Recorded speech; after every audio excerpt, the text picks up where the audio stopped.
Now the Flatout series is one of those, it's hard to describe. We know Burnout, we know Need for Speed, we know all these big name racing titles. There are just a couple that sneak under the radar, and Flatout has been one of those for years. The original game was great. I've enjoyed the series from go to woe. It's always been this weird, I don't know, Southern America, grungy racing game with stupid mini games and all these dumb things thrown into it that just make it fun. And it's trying too hard to be an edgelord, but it works. It just nails what it's trying to do.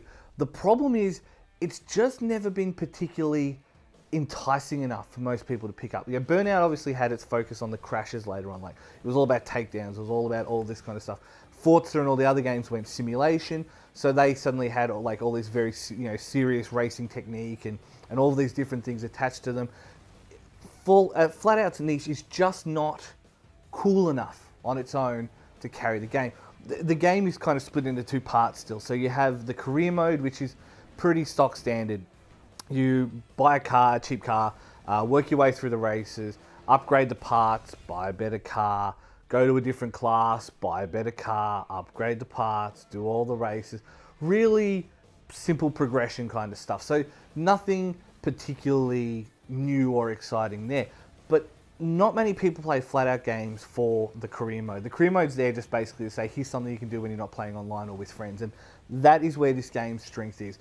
So the multiplayer world, while a little bit sparsely populated, which makes me sad, is always full of fun races. So there's destruction derbies, there's carnage races where the idea is to catch as much damage onto enemies as well as stay in first, second, third place to build your multiplier up.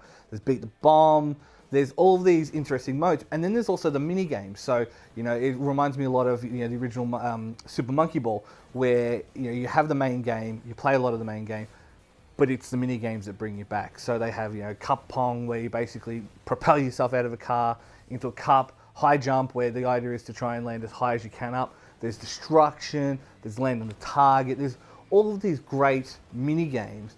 And that's what's going to keep you coming back. That's what you're going to score chase with your friends, whether that's online or next to each other. But that's kind of the fun of the game. Is that worth a full price title? Well, luckily enough, this isn't exactly a full price title.